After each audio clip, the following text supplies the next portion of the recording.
जय Hind everyone. Shri Ram public school के online class में आपका स्वागत है। मैं साधना द्विवेदी।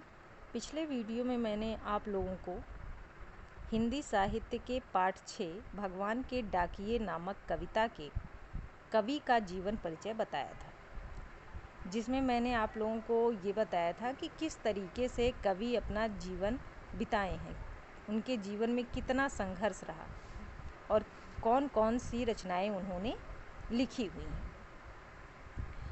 आज मैं आप लोगों को उन्हीं के द्वारा रची गई इस कविता के बारे में बताऊंगी, जिसका नाम है भगवान के डाकिये। तो आज मैं आप लोगों को ये पढ़कर बताऊंगी और इसका अर्थ भी बताऊंगी, तो ध्यानपूर्वक सुनिएगा और उसे समझने की कोशिश कीजिएगा। तो हम अपने कविता की तरफ बढ़ते हैं। तो ये है आपकी कविता हिंदी फर्स्ट का पाठ 6 भगवान के डाकिये। देखिए, इस कविता में कवि क्या बताना चाहता है। इस कविता के द्वारा कवि कहते हैं कि भगवान बादलों के द्वारा पेड़ पौधों पहाड़ों के लिए संदेश भेजते हैं। बादलों द्वारा बरसाया जल उनके लिए सुखद स्नेह संदेश लाता है, सुखद संदेश लाता है।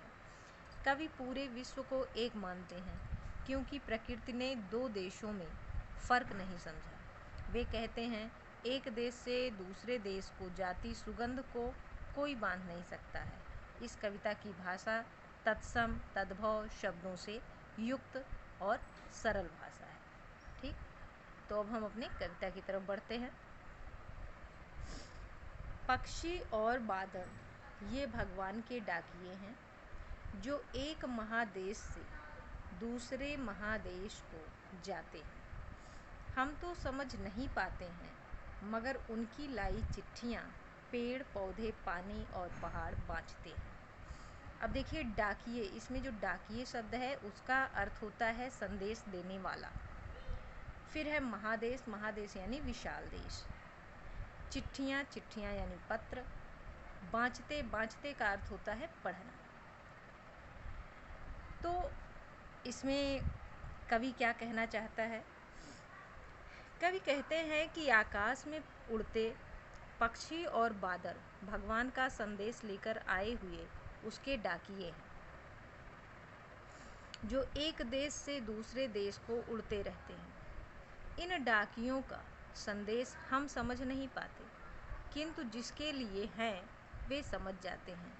भगवान बादलों के द्वारा जो संदेश भेजते हैं, उन्हें पेड़ पौधे पहाड़ और जल अच्छी तरह से पढ़ लेते हैं अथवा पढ़ पाते हैं, क्योंकि ये उनके लिए होते हैं। फिर है, हम तो केवल यह आंकते हैं कि एक देश की धरती दूसरे देश को सुगंध भेजती है, और वह सौरभ हवा में तैरते हुए पक्षियों के पाँखों पर तिरता है, और एक देश का भाप दूसरे देश में पानी बनकर गिरता है। तो अब देखिए, इसमें जो कठिन शब्द हैं वो है केवल। केवल मीन्स होता है सिर्फ। आंकना मीन्स अनुमान लगाना। धरती मीन्स पृथ्वी। सुगंध मीन्स खुशबू। सौरभ मीन्स खुशबू। पाँखों मीन्स होता है पंख। तिरता मीन्स तैरता। भाप मीन्स वाष्प। तो इन पंक्तियों में कवि क्या कहते हैं। कवि कहते हैं कि हम मनुष्य देश को उसकी सीमाओं से जानते हैं, किंतु प्रकृति किसी सीमा को नहीं जानती।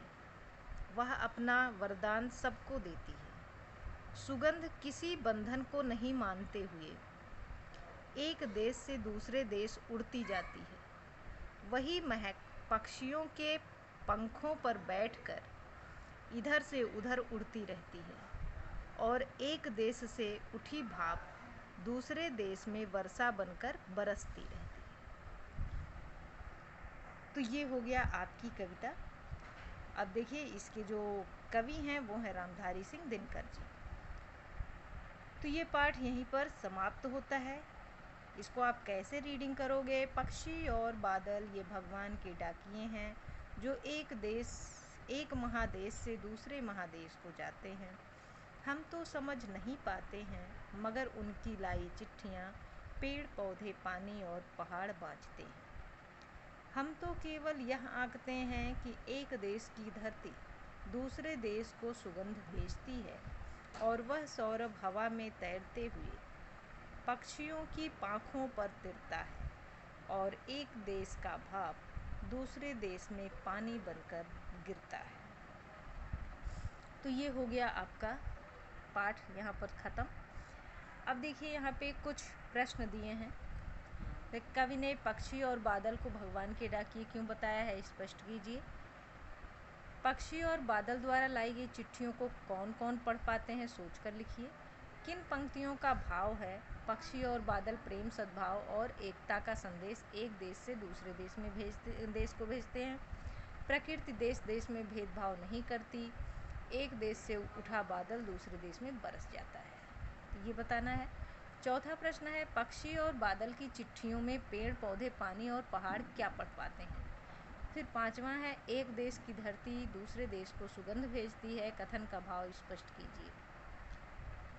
फिर पाठ से आगे 3 प्रश्न दिए हुए हैं। पक्षी और बादल की चिट्ठियों के आदान प्रदान को आप किस दृष्टि से देख सकते हैं। दूसरा है, आज विश्व में कहीं भी संवाद भेजने और पाने का एक बड़ा साधन इंटरनेट है। पक्षी और बादल की चिट्ठियों की तुलना इंटरनेट से करते हुए 10 पंक्तियाँ लिखिए। तीसरा है, हमारे जीवन में डाकिये की भूमिका क्या है, इस विषय पर 10 वाक्य लिखिए।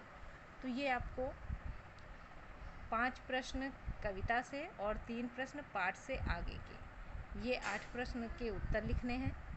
और जो मैंने आप लोगों को बीच बीच में शब्द बताए हैं, कठिन शब्द, और उनके अर्थ भी लिखने हैं। तो ये पाठ यहीं पर आपका समाप्त होता है। इसको आप लोग पूरा कर लीजिएगा, लिख लीजिएगा और साथ ही याद कर लीजिएगा। धन्यवाद।